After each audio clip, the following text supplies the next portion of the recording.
എണ്ണി വെച്ചോ എത്ര 3 പ്രളയം, 2.5 പ്രളയമുണ്ടായി. 2 പൂർണ്ണ പ്രളയവും ഒരു ഭാഗികമായ പ്രളയവും. എന്നിട്ട് അല്ലാഹു ഓക്കി തന്നു, നിപ്പ തന്നു, വൈറസ് ഈ കോവിഡ് തന്നു. എന്നിട്ട് നന്നായില്ല, വീണ്ടും അല്ലാഹു ഒരു പ്രളയം തന്നു. ഇങ്ങനെ ഓരോന്ന് ബനൂ ഇസ്രായേലിന് കൊടുത്തതുപോലെ നമുക്ക് തന്നുകൊണ്ടിരിക്കുക. പിന്നെ നമുക്കുള്ളൊരു ഭാഗ്യം എന്ന് പറഞ്ഞാൽ അല്ലാഹു ഈ പരീക്ഷണങ്ങളൊക്കെ കൊടുക്കുമ്പോഴും നമ്മൾ അല്ലാഹുവിനോട് ദുആ ചെയ്യുന്നതിന് മുമ്പ് തന്നെ നമ്മൾ ആരും വലുതായിട്ട് ആത്മാർത്ഥമായി ദുആരക്കാൻ, നമുക്ക് ദുആരക്കാൻ ടൈമില്ലല്ലോ. കാരണം നമ്മൾ TV ഓണാക്കി വെച്ചിരിക്കുകയാണ്. കാരണം എത്ര പേര് മരിച്ചു. പിറ കാണാൻ പോകുമ്പോൾ തന്നെ മൊബൈലിൽ നോക്കിയിട്ട് ഇങ്ങനെ കുനിഞ്ഞു നോക്കിക്കൊണ്ടിരിക്കുക. പിറ കണ്ട മലന്ന് ആകാശത്തിൽ നോക്കിയാലേ പുറ കാണോ? ഈ ദുനിയാവുള്ള മുഴുവനും മൊബൈൽ നോക്കിക്കൊണ്ടിരിക്കുക. പുറ കണ്ടെന്ന് എവിടെയെങ്കിലും ഇത് ആരെങ്കിലും ഒരാളെ മേപ്പോട്ട് നോക്കിയിരുന്നെങ്കിൽ കാപ്പാട് കണ്ടനെ. പക്ഷെ ഈ ജീവിതത്തിൽ നമുക്ക് അല്ലാഹു തന്ന പരീക്ഷണങ്ങൾ നമ്മുടെ പ്രിയപ്പെട്ട നാട്ടുകാര്, പരിസര ജില്ലക്കാര് അനുഭവിച്ചുകൊണ്ടിരിക്കുമ്പോ ഒന്ന് ദുആ ചെയ്യാനും അവർക്ക് വേണ്ടി ഒന്ന് നിസ്കാരപ്പായിരിക്കാനും നമുക്ക് സമയമില്ല. നമ്മൾ നോക്കുന്ന ചാനലുകൾ മാറ്റി നോക്കുന്നു. അവിടെ എത്ര മരണം, ഇവിടെ എത്ര മരണം നോക്കിയിരിക്കുന്നു. പക്ഷേ നമ്മളെ ദുആയൊന്നും ഇല്ലാതെ അല്ലാഹു തആല ടെസ്റ്റ് ഡോസുകൾ നടത്തി നമ്മളെ അല്ലാഹു തആല ഒന്ന് ശുദ്ധീകരിച്ച് റബ്ബ് നമ്മളെ രക്ഷപ്പെടുത്തിക്കൊണ്ടിരിക്കുകയാണ്. അതുകൊണ്ടാണ് നമ്മൾ വീണ്ടും ഇവിടെ ഒരുമിച്ച് കൂടിയത്. കോവിഡ് ഒക്കെ വന്നപ്പോൾ ആരെങ്കിലും കരുതിയോ ഇനി ഇങ്ങനെ ഒരുമിച്ച് കൂടൽ? നമ്മളൊക്കെ ചിന്തിച്ചു അല്ലാഹ് ഇനി എല്ലാവരും മരിക്കാൻ, നമ്മളെല്ലാവരും മരിച്ചു പോകും എന്ന് പറഞ്ഞിട്ട് എല്ലാവരും ആ ഒരു തയ്യാറെടുപ്പിലായിരുന്നു. പക്ഷെ ഈ അവസ്ഥയിൽ വീണ്ടും നമ്മൾ വഅദിന്റെ മജ്‌ലിസുകൾ സജീവമാകുന്നു. നിങ്ങൾ ആലോചിച്ച് നോക്കൂ, അല്ലാഹു തന്ന നിഅമത്താണ്. ആരുടെയൊക്കെയോ ദുആ, ആരുടെയൊക്കെയോ പടച്ചവന്റെ മുന്നിൽ കൈ നീട്ടിയുള്ള ആത്മാർത്ഥമായ ദുആ, മുൻഗാമികളുടെ നമ്മുടെ ദുആ, ആ ദുആയുടെ ഫലം നമ്മുടെ നാടും അങ്ങനെ തന്നെ. കെ.എം. അബ്ദുൽ കരീം ഉസ്താദ് ഒക്കെ നമ്മുടെ നാടിന് വേണ്ടിയിട്ട് ദുആ ചെയ്തു പോയ ആ ഒരു ദുആയാണ് അൽഹംദുലില്ലാ നമ്മൾ ഇപ്പോഴും നിന്നു പോകുന്നത്. വരുന്ന ബുധനാഴ്ച ഉസ്താദിന്റെ ആണ്ടാണ്. 14 വർഷം 2007 ബഹുമാനപ്പെട്ട ശൈഖുനാ കെ.എം. അബ്ദുൽ കരീം ഉസ്താദ് എന്ന് പറയുന്ന നമ്മുടെ ഒക്കെ ദർസിൽ ഉസ്താദ്, ബഹുമാനപ്പെട്ട നമ്മുടെ മഹാനായ ആ ശൈഖുന, അദ്ദേഹം ഈ ലോകത്തോട് വിട പറഞ്ഞു പോയി. നമുക്ക് അതിലപ്പുറം നമുക്കും ഇപ്പോഴും ആ നഷ്ടത്തിന്റെ കഥകൾ, ആ നഷ്ടത്തിന്റെ ആ വേദന നമുക്ക് ഇപ്പോഴും മനസ്സിലായിട്ടില്ല. പക്ഷേ നാളിതുവരെ നമ്മൾ ആ ഖബർ സിയാറത്ത് ചെയ്യും, നമ്മൾ അവിടെ കൂടും, നമ്മൾ കുറച്ച് ദിക്ർ ചൊല്ലും, ദുആ ചെയ്യും, എന്നിട്ട് നമ്മൾ പിരിയും. നമ്മുടെ മനസ്സിൽ ഇന്നും അബ്ദുൽ കരീം ഉസ്താദ് മറഞ്ഞിട്ടില്ല. നമ്മുടെ വീടുകളിൽ ഒരിക്കലും ദർസിലെ ഉസ്താദ് മാഞ്ഞു പോയിട്ടില്ല. നമ്മുടെ കുടുംബത്തിൽ ആർക്കും അദ്ദേഹം അന്യമല്ല. പക്ഷെ നാളത്തെ ഒരു തലമുറ ഇതാരാണ് ഈ കെ.എം. അബ്ദുൽ കരീം മൗലവി എന്ന് പറയുന്നത്, ആരാണിത് എന്ന ഒരു ചോദ്യചിഹ്നം ഉണ്ടാകും. നമുക്കത് പകർന്നു കൊടുക്കണം. അതുകൊണ്ട് ഇൻഷാ അല്ലാഹ് ഞങ്ങൾ പനവൂരിലെ പണ്ഡിതന്മാര്, ബഹുമാനപ്പെട്ട ഉസ്താദുമാരൊക്കെ നേതൃത്വം കൊടുക്കുന്ന, അല്ലെങ്കിൽ ഉസ്താദുമാരോടൊക്കെ ആലോചിച്ചപ്പോൾ വർഷം തോറും അബ്ദുൽ കരീം ഉസ്താദിനെ സ്മരിക്കാൻ തീരുമാനിച്ചു. ആണ്ടിന് ഒരാണ്ട് മുടക്കാതെ എല്ലാ വർഷവും. അപ്പൊ വളർന്നു വരുന്ന തലമുറകൾ ചോദിക്കും ഇതാരായിരുന്നു. അപ്പൊ നമുക്ക് നമ്മുടെ മക്കൾക്ക് പകർന്നു കൊടുക്കാൻ കഴിയും. അവരുടെ മക്കൾക്ക് പകർന്നു കൊടുക്കും. അബ്ദുൽ കരീം ഉസ്താദിന്റെ ആത്മാർത്ഥമായ ദുആയ ഇന്ന് നമ്മൾ ഈ നാടിൽ കാണുന്ന നാഗരികത, നമ്മുടെ ഈ പരിശുദ്ധമായ ദീനിന്റെ പരിപാവനമായ, നമ്മുടെ ഈ അനുഗ്രഹീതമായ, നമ്മുടെ ഈ എല്ലാ പ്രോജ്വലതകളും, ഈ പ്രഭയും, ഈ പ്രസരിപ്പും, ഈ പ്രൗഢിയും, ഈ പ്രസിദ്ധിയും, ഈ പ്രശസ്തിയും, ഇതൊക്കെയും ബഹുമാനമുള്ള നമ്മുടെ പ്രിയപ്പെട്ട ഉലമാക്കൾ നമുക്ക് സമ്മാനമായി തന്നിട്ട് പോയതാണ്. അല്ലാതെ ഇപ്പോ ഉള്ള നമ്മൾ ആരുടെയും എടുക്കൊണ്ടൊന്നുമല്ല ഈ പനവൂരിന് ഈ പ്രൗഢി ഒന്നും ഉണ്ടായത്. അതുകൊണ്ട് സ്മരിക്കണം. ബുധനാഴ്ച എന്റെ ശബ്ദം കേൾക്കുന്ന എല്ലാ സഹോദരങ്ങളും ബുധനാഴ്ച ഓരോ ഫാത്തിഹ, യാസീൻ കഴിയുമെങ്കിൽ ഓതുക. കഴിയണമല്ലോ, നമുക്ക് നമ്മുടെ നേതാവിന് അല്ലെങ്കിൽ നമ്മുടെ നാട്ടിലെ നായകന് വേണ്ടി ഓതാൻ പറ്റിയില്ലേ പിന്നെ ആരൊക്കെ ഓതാൻ പറ്റുക? എല്ലാവരും നിർബന്ധമായി ഈ വരുന്ന ബുധനാഴ്ച ബഹുമാനപ്പെട്ട ഉസ്താദിന്റെ 14ാമത്തെ ആണ്ടാണ്. ഒരു യാസീൻ ഓതി, ഒരു ഫാത്തിഹ ഓതി നമ്മൾ ഉസ്താദിന് വേണ്ടി ഹദിയ ചെയ്യണം. പാമ്പാടിയിലെ ഇന്ന ആള് എനിക്കൊരു ഫാത്തിഹ തന്നു, അല്ലെങ്കിൽ എനിക്ക് വേണ്ടി ഒരു ഫാത്തിഹ ഓതി എന്ന് ബഹുമാനപ്പെട്ട ഉസ്താദ് ഖബറിൽ കിടന്ന് ചിന്തിക്കുമ്പോൾ നമ്മുടെ നാടിന് ഇനിയും മഹാനവറുകളുടെ ദുആ ഉണ്ടാവും. ഖബറിൽ കിടന്ന് നമുക്ക് വേണ്ടി ദുആരൊക്കെ, ഇതൊക്കെ ഹദീസാണ്. അതൊക്കെ പറഞ്ഞ നമ്മുടെ വിഷയത്തിൽ നിന്ന് കാട് കയറി പോകും, പനയേട്ടം മനത്തിൽ കൂടെ കയറി ഓടും. അതുകൊണ്ട് തൽക്കാലം ഞാൻ ആ വിഷയങ്ങളെ പറ്റി പറയുന്നില്ല. അതുകൊണ്ട് പ്രിയപ്പെട്ട സഹോദരങ്ങളെ, വരുന്ന വ്യാഴാഴ്ച അന്ന് ആണ്ടും ഉസ്താദിന്റെ പിന്നെ ആണ്ടും ദുആയും ഒക്കെ ആയതുകൊണ്ട് പിറ്റേന്ന് വ്യാഴാഴ്ച വെള്ളിയാഴ്ച രാവിലെ ഇൻഷാ അല്ലാഹ് ആ ഫ്ലക്സ് ആണ് ബഹുമാനപ്പെട്ട പണ്ഡിതന്മാരിവിടെ കൊണ്ടുവന്നിട്ടുള്ളത്. ബഹുമാനപ്പെട്ട അബ്ദുൽ കരീം ഉസ്താദിന് സാമൂഹിക വിഷയങ്ങളിലൊക്കെ ഇടപെട്ടു. ഇവിടുത്തെ നബിദിനാഘോഷങ്ങൾ, നബിദിന യാത്രകൾ, ഇതുപോലുള്ള കളർ ബൾബുകൾ, ഇതുപോലുള്ള കൊടിത്തോരണങ്ങൾ, ഇതുപോലെ ദാനിച്ചിട്ടിരിക്കുന്ന പൂപ്പന്തലുകൾ, പനവൂരിനെ മുഴുവനും വെള്ള പൂപ്പന്തലിലും പച്ച പൂപ്പന്തലിലും ഒക്കെ ആക്കി നിർവൃതിയിലാക്കിയ ബഹുമാനപ്പെട്ട കെ അബ്ദുൽ കരീം ഉസ്താദ് നാടിന്റെ എല്ലാ ഉന്നമനത്തിന് മുമ്പന്തിയിലായിരുന്നു. നമ്മുടെ നാട്ടുകാരനാണോ? ഇടുക്കി ജില്ലക്കാരനായ ആ ബഹുമാനപ്പെട്ട ഉസ്താദ് നമ്മുടെ നാട്ടിൽ വന്ന് നമ്മുടെ നാടിന് നാഗരികത ഉണ്ടാക്കി, നല്ല ഒരു ഭാവി ഉണ്ടാക്കിയിട്ട് പോയി. ആ മഹാനുഭാവനെ ആദ്യമായി ഉസ്താദിന്റെ പേരിൽ പ്രഥമ പുരസ്കാരം, ഇന്ന് ആ പുരസ്കാരം ഏറ്റുവാങ്ങാൻ ഏറ്റവും യോഗ്യനായ ഉസ്താദിന്റെ ജില്ലക്കാരനായ തൊടുപുഴക്കാരനായ കാളിയാർ അലിയാർ മൗലവി ഇന്ന് സാമ്രാജ്യത്വ ശക്തികൾക്കും ഫാസിസ്റ്റ് ദുശക്തികൾക്കും ഒക്കെ പേടി സ്വപ്നമായി ഇന്ന് നവമാധ്യമങ്ങളിൽ നിറഞ്ഞ സാന്നിധ്യമായ VH അലിയാർ മൗലവി അദ്ദേഹം ആ പുരസ്കാരം ഏറ്റുവാങ്ങും. ഇന്ന് പനൂര് ജീവിച്ചിരിക്കുന്ന ഏറ്റവും സീനിയർ സിറ്റിസനായ നമ്മുടെ പ്രിയപ്പെട്ട അഭിബന്ധനായ ഗുരുനാഥൻ പുലിപ്പാറ സുലൈമാൻ ഉസ്താദ് നൽകും. ശേഷം ഉസ്താദിനെ അനുസ്മരിച്ചുകൊണ്ട് നമ്മളല്ല പറയേണ്ടത്, ഉസ്താദ് ഇവിടെ ഒരു നല്ല ഒരു ഇമാമിനെ കൊണ്ടുവന്ന് നമ്മുടെ പരിശുദ്ധമായ ഈ പനവൂർ മുസ്ലിം ജമാഅത്തിന്റെ ആ തനതായ ശൈലിയിൽ, തഴവാ ഉസ്താദിന്റെ പാട്ട് തന്നെ പറയുന്നത്, ആദിന്റെ കൗമിന് തന്നെയും മതി ബാബിദ്, ആദിന്റെ കൗമിന് തന്നെയും മതി ബാബിദ്. അതിന് മുമ്പത്തെ വരി മറന്നുപോയി. ആദിന്റെ കൗമിന് തന്നെയും മതി ബാബിദ് എന്ന് പറഞ്ഞാൽ ആദ് സമൂഹത്തിന്റെ ഒരു വിരലിന്റെ വലിപ്പമുണ്ട്. നമ്മൾ ഒരാള് ആദ് സമൂഹത്തിന്റെ ഒരു വിരലിന്റെ വലിപ്പമേ ഉള്ളൂ. അപ്പൊ ആദ് സമൂഹത്തിൽപ്പെട്ട ഒരാള് പനവൂര് വന്നാൽ പോലും അവർക്ക് കയറാൻ പറ്റുന്ന വാതിലാണ് പനവൂര് പള്ളിക്കുള്ളതെന്ന് വർഷങ്ങൾക്ക് മുമ്പുള്ള കഥയായി പറയുന്നത്. ഇപ്പോഴും ആ പള്ളി തന്നെയല്ലേ? അപ്പൊ അത്രയും വലിയ വലിപ്പമുള്ള ആ പള്ളിയിലത്തേക്ക് ഒറ്റ ഒരു ഇമാമിനെ തന്നെ കൊണ്ടുവന്നു ജനാബ് കടക്കൽ അബ്ദുർ റഷീദ് മൗലവി. ഞാൻ ആദ്യമായി എനിക്കൊരു വെള്ള പേപ്പറിൽ കറുത്ത മഷി കൊണ്ട് പ്രസംഗം എഴുതുന്ന, ഞാൻ ഇങ്ങനെ പ്രഭാഷണം പഠിച്ച് മദ്രസയിൽ പ്രസംഗം പഠിച്ചത് ബഹുമാനപ്പെട്ട കടക്കൽ അബ്ദുർ റഷീദ് ഉസ്താദ് പഠിപ്പിച്ചു തന്ന പ്രഭാഷണമാണ്. അപ്പൊ ബഹുമാനപ്പെട്ട ഉസ്താദിനെ ഇവിടെ കൊണ്ടുവന്നു അബ്ദുൽ കരീം ഉസ്താദാണ്. ആ ഉസ്താദ് അനുസ്മരിച്ചുകൊണ്ട് 1 മണിക്കൂർ നല്ല ഭംഗിയായി പ്രസംഗിക്കും നമ്മുടെ പുത്തമ്പള്ളി ജംഗ്ഷൻ.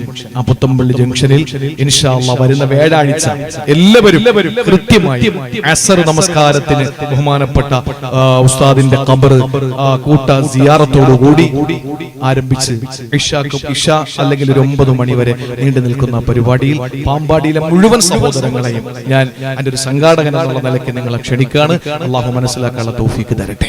അപ്പൊ ആരുടെയോ ദുആ കൊണ്ട്, ആരുടെയോ പ്രാർത്ഥന കൊണ്ട് അള്ളാഹു നമുക്ക് വലിയ ഒരു സൗഭാഗ്യം തന്നെ നമ്മളെ രക്ഷപ്പെടുത്തി വെച്ചിരിക്കുകയാണ്.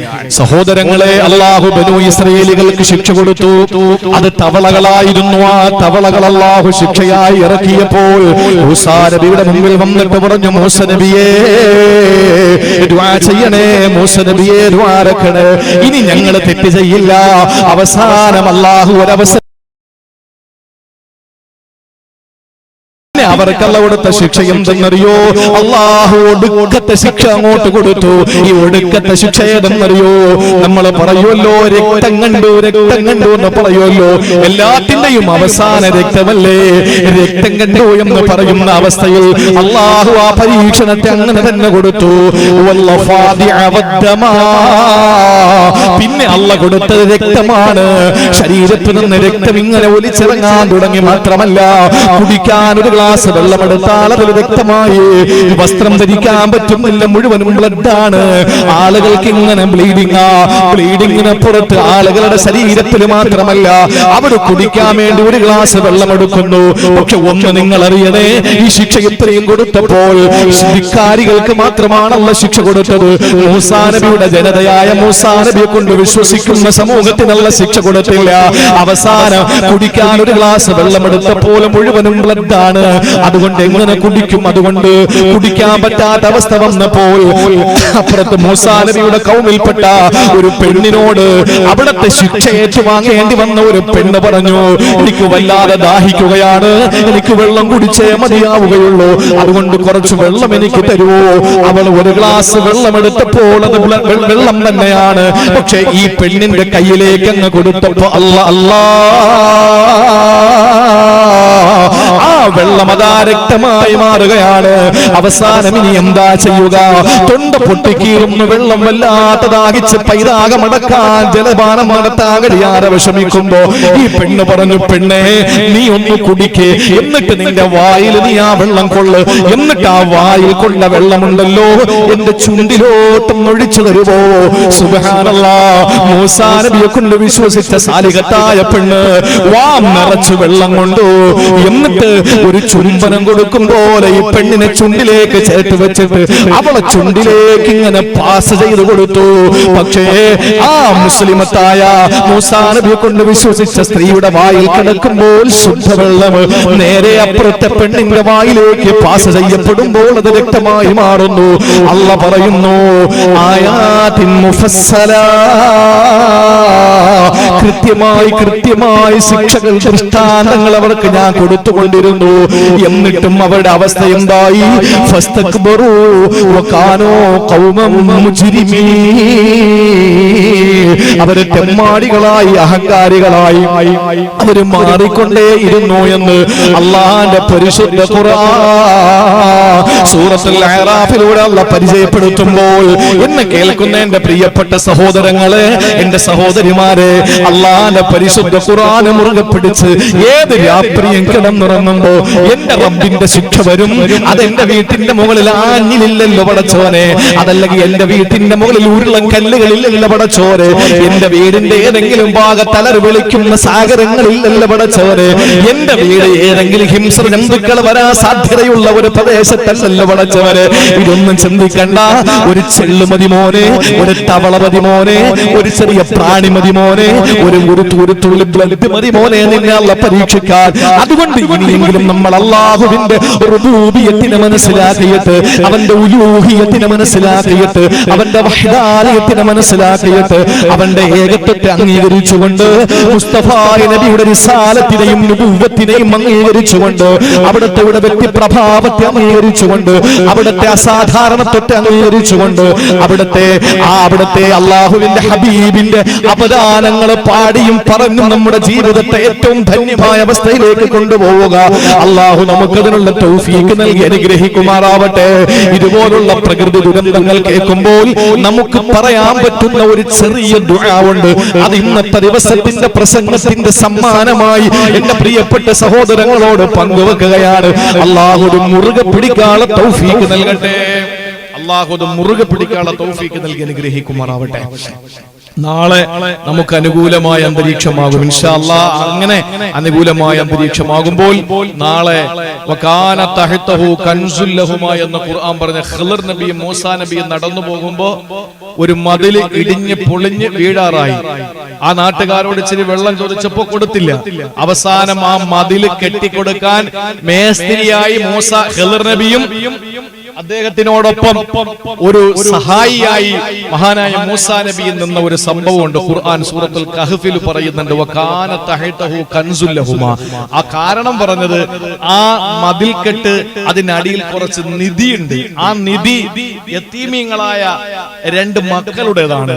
അപ്പൊ ആ നിധി എന്ന് പറയുന്നത് സ്വർണത്തിന്റെ ഒരു ഫലകമായിരുന്നു. ഒരു സ്വർണത്തിന്റെ ഒരു ഫലകം.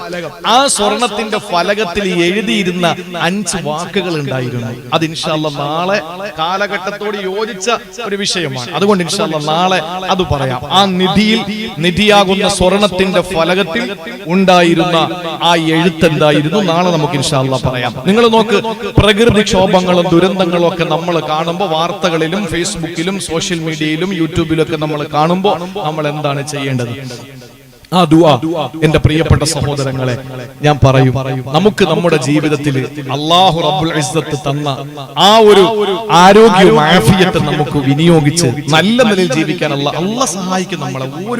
ഒരു ഭയവും നമുക്ക് വേണ്ട, ഒരു പേടി നമുക്ക് വേണ്ട. പടച്ചവൻ സഹായിക്കും. നമ്മൾ ആരെയാ ഭയപ്പെടുന്നത്? നമ്മൾ ആരെയാണ് പേടിക്കുന്നത്? ആ പേടിക്കുന്നവരെ കൊണ്ട് അല്ലാഹു നമ്മളെ സംരക്ഷിക്കും. നമ്മളെ ഇവിടെ NRC നടപ്പിലാക്കി നമ്മളെ നാട് കടത്താൻ തീരുമാനിക്കുന്ന ആളുകൾ തന്നെ പറയും, നിങ്ങൾ പോകണ്ട, ഇവിടെ തന്നെ നിന്നോ എന്ന് പറഞ്ഞ് നമ്മളെ പൂർണ്ണമായി സംരക്ഷിക്കാൻ അള്ളാഹു ശത്രുക്കളിലൂടെ അള്ളാഹുവിന്റെ സഹായം ഉണ്ടാവും. എഴുതി വെച്ചോ. ഒരൊറ്റ സംഭവം മാത്രം ഞാൻ പറയാം, ചെറിയ സംഭവം, ഒരു 3 മിനിറ്റ് 4 മിനിറ്റ് നിൽക്കുന്ന സംഭവം പറയാം. മഹാനായ പ്രവാചകൻ അഷ്റഫുൽ ഖൽഖ് സല്ലല്ലാഹു അലൈഹി വസല്ലം ചെറിയ കുട്ടിയായിരുന്നു. അബ്ദുൽ മുത്തലിബോടൊപ്പം ആടിനെ മേയ്ക്കാനും കാട്ടില് ചെറിയ ചെറിയ കായ്ക്കനികളൊക്കെ കിട്ടും. അറാഖ് മരത്തിന്റെ കറുത്ത കായ്ക്കനികളൊക്കെ പറിച്ച ഹബീബ് തിന്നിരുന്നത് സല്ലല്ലാഹു അലൈഹി വസല്ലം പട്ടിണി മൂലം. ഒരു നേരത്തെ ഭക്ഷണം കഴിക്കാൻ വകയില്ലാത്തത് കൊണ്ട് പ്രമാണിമാരുടെ ആട്ടിൻപറ്റങ്ങളെ അവിടുത്തെ മലമടക്കുകളിലൂടെ മേച്ച് നടന്നിട്ട് ഗോതമ്പിന്റെ കഞ്ഞിക്ക് വേണ്ടി പട്ടിണി കിടന്ന പ്രവാചകൻ പണിയെടുത്തിട്ടുണ്ട്. ആ പ്രവാചകൻ സല്ലല്ലാഹു അലൈഹി വസല്ലം തങ്ങൾ പറയുന്നു, ലലൽതു അൻ ജദ്ദി അബ്ദുൽ മുത്തലിബി വഅന സബിയ്യുൻ ലായിഉൻ ഖാദൽ ജൂ യഖ്തുലുനി. വിശന്ന് ഇങ്ങനെ വല്ലാതെ പൊരിഞ്ഞു നിൽക്കുന്ന സമയം, വിശന്ന് വല്ലാതെ വിഷമിച്ച് നിൽക്കുന്ന സമയത്ത് എന്റെ അബ്ദുൽ മുത്തലിബ് എന്ന ഉപ്പാപ്പയെ കാണാതെ ഞാൻ മാറിപ്പോവേണ്ടി വന്നു. കുറച്ച് സമയം എന്നെ എന്റെ ഉപ്പാപ്പാക്ക് കാണാൻ പറ്റാത്ത അവസ്ഥയായി. എന്റെ ഉപ്പാപ്പ എനിക്ക് ഞാൻ വാനസ്വബിയും ലായവും കൈവിട്ടു പോകുന്ന കൊച്ചു പ്രായം, ചെറിയ പ്രായം, കുഞ്ഞു മക്കളെ കാണാനില്ല. ഇന്നത്തെ പോലെയാണോ? ഇന്ന് നമുക്ക് സംവിധാനങ്ങളുണ്ട്. ഹെലികാമിലൂടെ നമുക്ക് നോക്കാം എവിടെയാണ് കുട്ടി നിൽക്കുന്നതെന്ന് കൃത്യമായി നമുക്ക് കണ്ടെത്താൻ പറ്റും. അന്ന് അങ്ങനെയല്ല. അന്ന് മലമടക്കുകളിൽ എവിടെ കണ്ടെത്താൻ? തന്റെ പ്രിയപ്പെട്ട ഉപ്പാപ്പയെ കാണാതെ വിഷമിച്ച് നിൽക്കുന്ന ഹബീബായ സല്ലല്ലാഹു അലൈഹി വസല്ലമ തങ്ങൾ അവസാനം പറഞ്ഞു, ഫഹദാനി അല്ലാഹ്, എന്നെ അല്ലാഹ് രക്ഷപ്പെടുത്തി. എന്നെ എന്റെ ഉപ്പാപ്പയുടെ മുമ്പിൽ കൊണ്ട് കാണിച്ചു കൊടുത്തു. ആരാ കാണിച്ചു കൊടുത്തത്?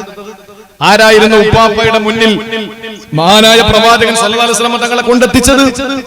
പിൽക്കാലത്തെ ഏറ്റവും വലിയ ശത്രുവായ സാക്ഷാൽ അബൂജഹലിനെ കൊണ്ടാണ് അല്ലാഹു തആല രക്ഷപ്പെടുത്തിയത്. മൂസ ഇബ്നു അബ്ബാസ് തങ്ങൾ പറയുന്നുണ്ട്, മൂസാ നബി അലൈഹിസ്സലാമിനെ ഫിർഔനിലൂടെ രക്ഷപ്പെടുത്തിയതുപോലെ മൂസാ നബി ആണെന്ന് പറഞ്ഞ് ലോകത്തുള്ള മുഴുവൻ ആൺകുട്ടികളെയും കൊന്നുകൊണ്ടിരിക്കുമ്പോ മൂസാ നബി ഫിർഔനിന്റെ ദാടിയിൽ ഇങ്ങനെ പിടിച്ച് തൂങ്ങിയിട്ട് കൊട്ടാരത്തിൽ വളർന്നുകൊണ്ടിരിക്കുകയാണ്. ആലോചിച്ച് നോക്കിയ രംഗം. അബൂജഹൽ വന്നു, ഹബീബായ നബി തങ്ങളെ പിടിച്ചു, ഒട്ടകപ്പുറത്ത് കയറ്റിക്കിട്ട് നേരെ അബ്ദുൽ മുത്തലിബിന്റെ അടുത്തേക്ക് കൊണ്ടുപോകുന്നു. സഹോദരങ്ങളെ, കൊണ്ടുപോകാനുള്ള കാരണമറിയോ? അബ്ദുൽ മുത്തലിബ് കഅബാലയത്തിന്റെ കില്ല പിടിച്ചു ദുആരക്കുകയാണ്. കഅബാലയത്തിന്റെ കില്ല പിടിച്ചുകൊണ്ട് ദുആരക്കുകയാണ്. തന്റെ പ്രിയപ്പെട്ട പൊന്നുമോനെ കാണാനില്ല, തന്റെ പ്രിയപ്പെട്ട മകനെ കാണാനില്ലാതെ വന്നപ്പോൾ അബ്ദുൽ മുത്തലിബ് പൊട്ടിക്കരയാൻ തുടങ്ങി. എന്താ പറഞ്ഞത്? യാ റബ്ബി റുദ്ദ് ഇലൈയ വലദി മുഹമ്മദാ ഉർദുദുഹു റബ്ബി വസ്തനി ഇന്ദി യദാ. യാ റബ്ബി റുദ്ദ് ഇലൈയ വലദി മുഹമ്മദാ ഉർദുദുഹു റബ്ബി വസ്തനി ഇന്ദി യദാ. എന്റെ പടച്ചവനെ, എന്റെ പൊന്നുമോന് മുഹമ്മദിനെ കാണാനില്ല റബ്ബേ. കഅബാലയത്തിന്റെ കില്ല പിടിച്ചുകൊണ്ട് ദുആരക്കുകയാണ്. നീ ഒരു കൈ സഹായം ചെയ്ത് എനിക്ക് കൊണ്ടു തരുവോ പടച്ചവനെ എന്ന് ചോദിച്ചപ്പോൾ എവിടെയോ അകപ്പെട്ടു പോയ പൊന്നുമോൻ മുഹമ്മദ് തന്റെ മുമ്പിൽ വന്നു നിൽക്കുന്നു. ആരാ? സാക്ഷാൽ അബൂജഹലിന്റെ ഒട്ടകം വന്നു നിൽക്കുന്നു. അബൂജഹൽ പെട്ടെന്ന് തന്നെ അല്ല മീനെ സാദിഖേ കേറ് മോനെ എന്ന് പറഞ്ഞിട്ട് ഹബീബായ നബി തങ്ങളെ പിടിച്ച് പുറകിലിരുത്തുമ്പോൾ ആ ഒട്ടകം ചലിക്കുന്നില്ല. ഒട്ടകം മുട്ടുകുത്തുന്നു, ഒരു ഇഞ്ച് പോലും മുന്നോട്ട് ചലിക്കുന്നില്ല. അവസാനം എത്ര ശ്രമിച്ചിട്ടും ആ ഒട്ടകം മുന്നോട്ട് പോകുന്നില്ല. അവസാനം എന്ത് ചെയ്തെന്നറിയോ? അബൂജഹൽ മുഹമ്മദ് മുസ്തഫായെ പുറകിലിരുത്തിയിട്ട് മുന്നിലിരുന്ന അബൂജഹൽ പെട്ടെന്ന് പിറകിൽ വന്നിട്ട് മുത്തുനബിയെ പിടിച്ച് മുന്നിലങ്ങിരുത്തിയപ്പോൾ സുബ്ഹാനല്ലാഹ്, ഒട്ടകം യാത്ര ചെയ്യാൻ തുടങ്ങുന്നു. ആ സമയത്ത് ഒട്ടകം അബൂജഹലിനോട് ചോദിച്ചുവെന്ന് ചരിത്രം രേഖപ്പെടുത്തുന്നു. സംശയിക്കേണ്ട സഹോദരങ്ങള്, ഈ ഒട്ടകമതാ മഹാനായ പ്രവാചകനെ മുന്നിലിരുത്തിയിട്ട് യാത്ര ആരംഭിച്ച ഒട്ടകമുണ്ടല്ലോ, അന്ന് ചെറിയ കുട്ടിയാണ്. ആ കുട്ടിയായ മുഹമ്മദ് എന്ന അല്ലമീൻ എന്ന സാദിഖ് എന്ന പൊന്നുമോനെ മുന്നിലിരുത്തിയിട്ട് പ്രമാണിയായ പ്രഭുവായ അബൂജഹൽ ഒട്ടകത്തെ തെളിച്ചു കൊണ്ടുപോകുമ്പോ ഈ ഒട്ടകം അബൂജഹലിനോട് ചോദിക്കുകയാണ്, യാ അഹ്മക്ക് ഏ വിഡ്ഢി, ഹുവൽ ഇമാം, മുഹമ്മദ് എന്ന് പറയുന്നത് ഇമാമല്ലേ, നേതാവല്ലേ, ഫകൈഫ യഖൂമു ഖൽഫൽ മുഖ്തദി, പിൻപറ്റേണ്ട നിന്റെ പുറകിൽ എങ്ങനെയാടാ നേതാവിരിക്കുന്നത്? നീ അനുയായിയല്ലേടാ, നിന്റെ പുറകിൽ എങ്ങനെ മുഹമ്മദിനെ ഇരുത്താൻ നിനക്ക് കഴിയുമടാ വിഡ്ഢി? ഇതാരാണ് ചോദിച്ചത്? ഇത് ചോദിച്ചത് ഒട്ടകമാണ്. ഇത് അല്ലാഹുവിന്റെ റസൂലിനെ കേൾക്കാൻ പറ്റുന്നുണ്ട്. അബൂജഹലിനെയും അല്ലാഹ് കേൾപ്പിച്ചു കൊടുത്തു. അബൂജഹൽ കഅബാലയത്തിന്റെ മുന്നിൽ കരഞ്ഞുകൊണ്ട് പ്രാർത്ഥിക്കുന്ന അബ്ദുൽ മുത്തലിബിന്റെ മുന്നിൽ വന്നിട്ട് അബ്ദുൽ മുത്തലിബിനോട് പറഞ്ഞു, അബ്ദുൽ മുത്തലിബേ, നിങ്ങളുടെ മകന് വലിയ അത്ഭുതം തന്നെയാണ്, വലിയ അത്ഭുതം തന്നെയാണ്. വലിയ അത്ഭുതം തന്നെയാണ്. അതുകൊണ്ട് തന്നെ ഞാൻ ചോദിക്കുന്നത്, ജീവിതത്തിൽ നിങ്ങളുടെ പ്രിയപ്പെട്ട പൊന്നുമോനുണ്ടല്ലോ, ഈ മകൻ എങ്ങനെയാണ് അത്ഭുതമാകാതിരിക്കുന്നത്?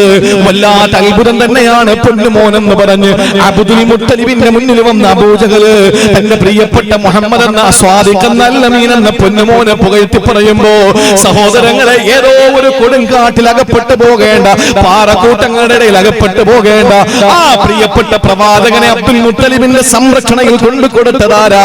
സാക്ഷാൽ അബൂജഹലാണ്. മൂസാ നബി അലൈഹിസ്സലാമിനെ രക്ഷപ്പെടുത്തിയതാരാ?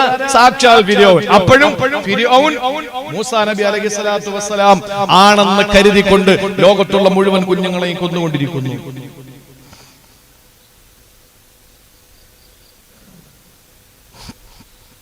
എന്റെ പ്രിയപ്പെട്ട സഹോദരങ്ങളെ, അതുകൊണ്ട് ഏറ്റവും ഗൗരവമുള്ള കാര്യമാണ്. അള്ളാഹു നമുക്ക് മനസ്സിലാക്കാനുള്ള തൗഫീക്ക് തരട്ടെ. അതുകൊണ്ട് അള്ളാഹ് നമ്മളെ സംരക്ഷിച്ചോളൂ. നമ്മൾ അള്ളാഹുവിന്റെ ശിക്ഷയിൽ ഒരിക്കലും നിർഭയരായി അള്ളാഹ് ഒന്നും നമ്മളെ ചെയ്യില്ല എന്ന ഒരു നെവർ മൈൻഡ് നടക്കാതിരുന്നാൽ മതി. അള്ളാഹ് പിടിപിക്കും, അള്ളാഹു പിടിപെടും, അതിലൊരു സംശയവും വേണ്ട. അത് ജീവിതത്തിൽ നാം ഓരോരുത്തരും കരുതിയിരിക്കുക. നാടിന്റെ നാനാഭാഗങ്ങളിൽ ഇതുപോലുള്ള പ്രശ്നങ്ങളും പ്രയാസങ്ങളും അനുഭവപ്പെടുന്നവരെ കാണുമ്പോ അറിയുമ്പോ നമ്മൾ ചൊല്ലാനുള്ള ഒരു ദിക്റുണ്ട്. അതൊക്കെ ചൊല്ലി അള്ളാഹു ഒരു പരീക്ഷണം നമുക്ക് വരുത്തില്ല. അള്ളാഹു നമ്മളെ കാത്തുരക്ഷിക്കട്ടെ. പെട്ടെന്ന് മരിച്ചുകൊണ്ടിരിക്കും. ഇപ്പൊ തന്നതൊരു മരണത്തിന്റെ കുറിപ്പാണ്. നമ്മുടെ ഏറ്റവും പ്രിയപ്പെട്ട ഒരു സഹോദരന്റെ സഹോദരി ഭർത്താവ് കഴിഞ്ഞ 2 ദിവസം മുമ്പും ഞങ്ങൾ തമ്മിൽ കണ്ടതാണ്. നെടുമങ്ങാട് തിരുവനന്തപുരം റൂട്ടിൽ വാളിക്കോട് കുറച്ചപ്പുറത്ത് ജ്യൂസ് കട നടത്തുന്ന ഒരു സഹോദരനാണ്. എന്റെ കൂടെ വന്ന 2-3 സഹോദരങ്ങൾ നമ്മൾ അവിടെ കയറി ജ്യൂസ് കുടിച്ചു, ഒരുപാട് സംസാരിച്ചു, തമാശകൾ പറയുന്ന സഹോദരനാണ്. അദ്ദേഹം ഇപ്പൊ മരണപ്പെട്ടു എന്നും പറഞ്ഞു വാർത്ത വരുന്നു. ഇതാണ് മനുഷ്യൻ. ഇന്നിപ്പോ ഞാൻ ഇന്ന് തിരുവനന്തപുരത്ത് പോയിട്ട് വരുമ്പോഴും അദ്ദേഹം, ഇന്നലെ തിരുവനന്തപുരത്ത് പോകുമ്പോഴും അദ്ദേഹം അവിടെ കച്ചവടം നടത്തുന്നത് ഞാൻ കണ്ടതാണ്. നമുക്ക് ഇത്ര ആയുസുള്ള ഒരു ഗ്യാരണ്ടിയുമില്ല. അതുകൊണ്ട് ഏത് നിമിഷവും റബ്ബിന്റെ പരീക്ഷണം, അള്ളാഹുവിന്റെ ഇടപെടൽ നമുക്ക് ഉണ്ടാവും. അതുകൊണ്ട് അങ്ങനെ ഒരു ഇടപെടൽ, അങ്ങനെ ഒരു സാഹചര്യം നമുക്കുണ്ടായി പോയാൽ ഏത് നിലപാട് നമ്മൾ എടുക്കണം? അതാണ് പറയുന്നത് ഹബീബായ നബി സല്ലല്ലാഹു അലൈഹി വസല്ലം തങ്ങൾ തന്റെ പ്രിയപ്പെട്ട സഹാബത്തിനെ പഠിപ്പിക്കുകയാണ്. സഹാബാ, ഇസ്രാഫീൽ എന്ന മലക്ക് സൂർ എന്ന കാഹളത്തെ തന്റെ ചുണ്ടോട് ചേർത്ത് വെച്ചിരിക്കുകയാ.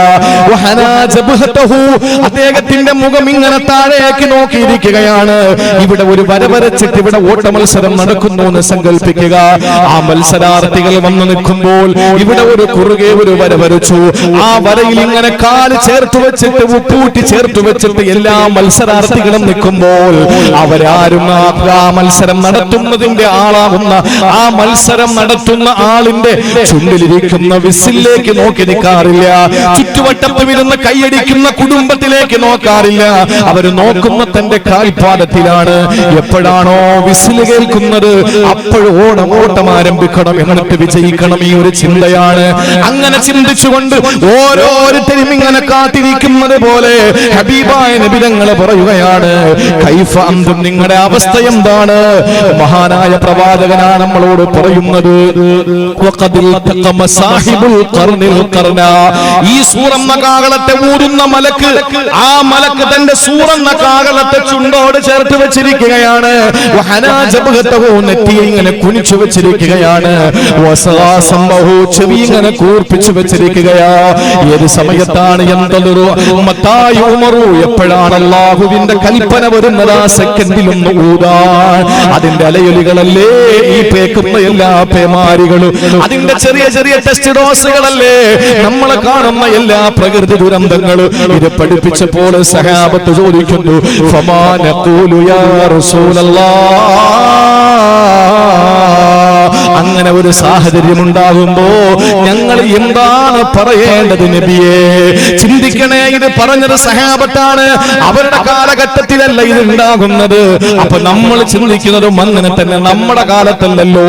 അല്ല, ഈ സമയത്ത് ഏത് ദുരന്തങ്ങൾ നമ്മുടെ മുന്നിൽ വന്നാലും, ഏത് പ്രകൃതിക്ഷോഭങ്ങൾ നമ്മുടെ മുന്നിൽ വന്നാലും നമ്മൾ എന്താണ് പറയേണ്ടത് നബിയെ എന്ന് സഹാബത്ത് ചോദിക്കുമ്പോ അല്ലാഹുവിന്റെ റസൂൽ പറയുകയാണ്, ഖൂലൂ ഹസ്ബുനല്ലാഹു വനിഅമൽ വകീൽ അലല്ലാഹി തവക്കൽനാ. ഇതാണ് നിങ്ങൾ പറയേണ്ടത്. ഇമാം തുർമുദി റഹിമഹുല്ലാഹ് റിപ്പോർട്ട് ചെയ്ത ഹദീസ. അല്ലാഹുവിന്റെ റസൂൽ പറഞ്ഞു, സഹാബ, അങ്ങനെ ഒരു അവസ്ഥ നിങ്ങൾക്ക് വരുമ്പോ നിങ്ങൾ പറയേണ്ടത് ഹസ്ബുനല്ലാഹു വ നിഅമൽ വകീൽ, ഹസ്ബുനല്ലാഹു വ നിഅമൽ വകീൽ, അലല്ലാഹി തവക്കൽനാ. ഇതാണ് നമ്മൾ പറയേണ്ടത്. അല്ലാഹു നമുക്ക് മതി, ഹസ്ബുനല്ലാഹ്, അല്ലാഹു നമുക്ക് മതി, ഹസ്ബുനല്ലാഹ്, ഹസ്ബുനല്ലാഹ്, ഹസ്ബുനല്ലാഹ്, അല്ലാഹ് നമുക്ക് മതി. അല്ലാഹ് അല്ലാത്തതൊന്നും നമുക്ക് വേണ്ടെന്നല്ല അർത്ഥം വരുന്നത്. ഏത് പ്രതിസന്ധിയും നമ്മൾ രക്ഷപ്പെടുത്താൻ നമ്മുടെ റബ്ബിന് കഴിയുമല്ലോ. ഏതവസ്ഥയും നമ്മളെപ്പറ്റി അറിയുന്ന നമ്മുടെ റബ്ബാണല്ലോ. നമ്മളെപ്പറ്റി നമ്മളെക്കാൾ നമ്മളെ സംബന്ധിച്ച് അറിയുന്ന നമ്മുടെ റബ്ബല്ലയോ. ഈ പടച്ച തമ്പുരാൻ നമുക്ക് മതി. അലല്ലാഹി തവക്കൽനാ. എല്ലാം അവനെ ഞങ്ങൾ ഏൽപ്പിച്ചിരിക്കുകയാണ്. എന്റെ വീട് തകരാതിരിക്കാൻ, എന്റെ മാട് നശിക്കാതിരിക്കാൻ, എന്റെ മക്കളും മരിക്കാതിരിക്കാൻ, എന്റെ എല്ലാ സ്വത്തുക്കളും അതിന് സുരക്ഷിതത്വം ഉണ്ടാകാൻ റബ്ബേ നിന്നെ ഞാൻ ഏൽപ്പിച്ചിരിക്കുകയാണ് നാഥാ. എനിക്ക് കഴിവില്ല അല്ലാ. അല്ലാഹുവേ, ഒരു കണ്ണിമ വെട്ടുന്ന സമയം പോലും ഞങ്ങളുടെ കാര്യങ്ങൾ ഏൽപ്പിക്കല്ലേ എന്ന് ഫാത്തിമത്ത് സഹ്റ റളിയല്ലാഹു അൻഹ ദുആ ചെയ്യുമായിരുന്നു.